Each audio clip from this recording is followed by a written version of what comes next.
All right, welcome to the weekend prime time, and we're going to jump right into our top story this evening. Breaking tonight, yet another major legal setback against Donald Trump's extreme immigration policies, all of it playing out in the dark of night with nothing less than the lives of hundreds of children at stake. A federal judge temporarily blocked the administration from deporting more than 600 Guatemalan children back to their home country, several of whom have even expressed fear about returning. Now, the suit was filed in the middle of the night by immigrant advocacy groups.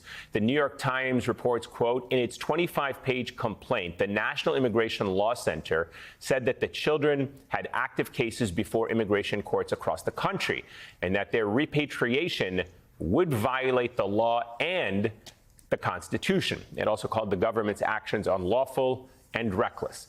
Throughout Trump's time in politics, he has repeatedly claimed that his immigration crackdown is about going after the worst of the worst.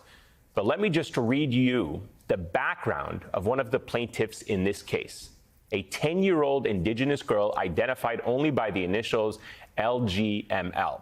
She speaks a rare language. She's detained at a children's shelter in Texas. Her mother is deceased, and she suffered abuse and neglect from other caregivers.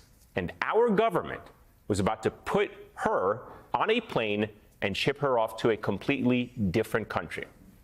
This is who the Trump administration wants you to believe are the worst of the worst. Joining us now is Efrain Olivares, the Vice President of Litigation at the National Immigration Law Center. His team filed that emergency request that stopped these deportations. Efrain, it's great to have you on the show. Thank you for making time for us tonight. We understand that you have stayed up over the last 24 hours working on this case. Just talk to us a little bit about what happened here. How did you find out about this, and how did you proceed to file the paperwork necessary to get this court order to stop? As we understand it, some of these children, I believe, were already on the plane getting ready to take off from Texas when the decision was made for them not to be deported. Good evening. It's great to be with you all. I hope we're under different circumstances and for different reasons. But yes, my team and I and dozens of advocates across the country were up all night as ICE agents and their contractors were showing up at shelters in Texas, in Arizona, in other parts of the country, trying to pick up children with 2 hours notice, 3 hours notice in the middle of the night and send them to Guatemala. Children who had pending asylum claims, open immigration cases. We heard about this from the legal service providers, the attorneys for the children in their immigration proceedings, who started seeing odd things happen, particularly to Guatemalan children. For example, the calendar hearings that they had for next week, for next month, all of a sudden disappeared from the calendar. They just dropped. And that's a sign when a child is about to be removed. So that started to happen to dozens of Guatemalan children. So people started sounding the alarm, comparing notes, and that's why we got here. Efrain, the timing here is pretty unbelievable. Sunday morning of Labor Day weekend, a government lawyer's quoted in Politico calling this, a first launch of a pilot program. What was the government's intention here, trying to do this in the dead of night on a holiday weekend? The government's position at the hearing today was that this is nothing other than repatriation. Reuniting children with their parents is what they claim, at the request of their parents in Guatemala, and that this had been going on for weeks, had been in the works, and the planning had happened. The judge was very quick to call the government out that if that were true, why were they doing this in the middle of the night with 2 hours notice and rushing to get the children onto those planes? That's why we had to file this complaint at 1 o'clock this morning, call the court's emergency line, try to get a judge on the line, get an emergency ruling, which we got around 4:30 in the morning. And still children were put on planes. And that's what led us to seek further relief from the court and had a hearing today at 12:30 where the judge finally halted all removals of all Guatemalan children in ORR custody for 14 days. Can you talk us through how unusual this is to deport children, minors, by themselves back to, because it strikes me that this is so unbelievably cruel and shockingly cruel. I wonder if you could talk about that.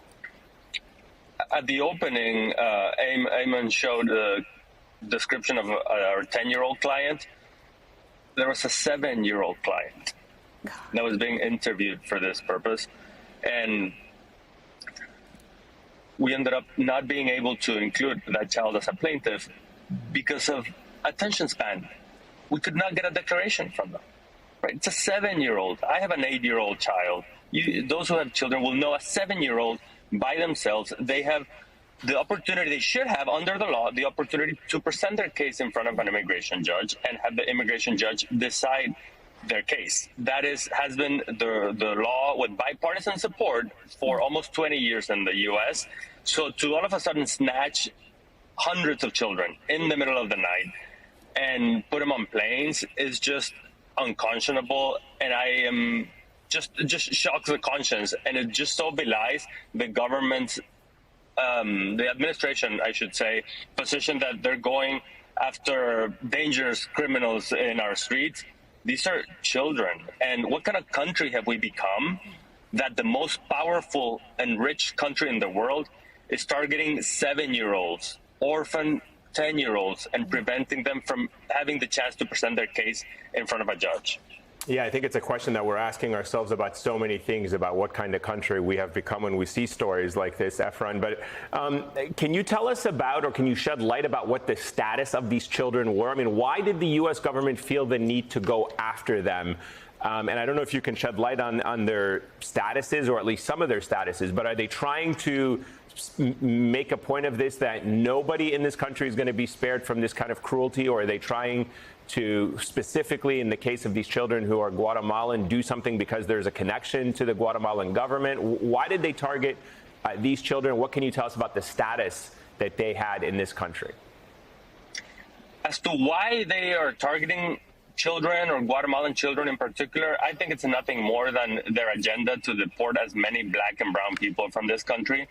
It appears that the government was able to get some sort of agreement from the Guatemalan government, and that's why they started with Guatemalan children. That's all we know so far. We haven't had an opportunity to conduct discovery in the litigation to understand better this pilot program that was mentioned today, or what their plans might be. We are concerned that Guatemala might not be the only country they go after. You know, we have this order protecting Guatemalan children for 14 days, but nothing currently protects children from other nationalities. Are there any international human rights laws that deal specifically with children in cases like this? It is shocking to me that it seems like the United States is going to need to be more of a party to international human rights law than our own laws and our own decency regarding children, many of whom, as you know, because you represent children, don't have guardians that they were going to be sent back to in Guatemala, contrary to what the DOJ said. The seminal international instrument on the rights of children is the Convention on the Rights of the Child. Regrettably, the United States is not a signatory to that convention. We have not joined it. We're an outlier in the international world order. We're one of very few countries that have not signed that treaty. But it's guided by a very simple principle, right? That government policies and practices that impact children should always respect the best interest of the child. That is the guiding principle. And it is abundantly clear that in this case, the government has violated that principle. Children have all sorts of petitions. Some have asylum cases pending. Others don't have parents or have only one parent, which makes them eligible for a special type of visa. It just varies so much. And nowhere has the government considered the best interest of the child, and instead try to get as many children on those planes as they could.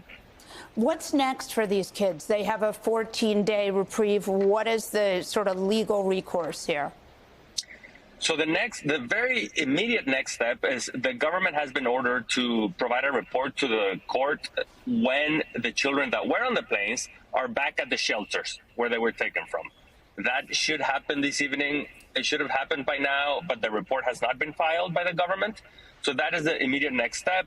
And then there's legal briefing coming up this week. And at the conclusion of the TRO, the temporary restraining order, in 14 days, the court will need to issue another ruling whether to extend the protection for the class of children or modify it. Are you hearing word of other nations that are working on similar agreements, such as what had been worked out with the government of Guatemala and the United States regarding children? Well, not yet, but we're very concerned. We know that the government of El Salvador entered into another agreement that you all covered here on this show with the U.S. government. So we're concerned about what might happen to Salvadoran children and trying to stay vigilant. But so far, we have not heard further. And with this precedent applying to Guatemalan children, I would imagine that, if the government tries to do this against children of different nationalities, there will be legal challenges like ours based on the same arguments that should be successful.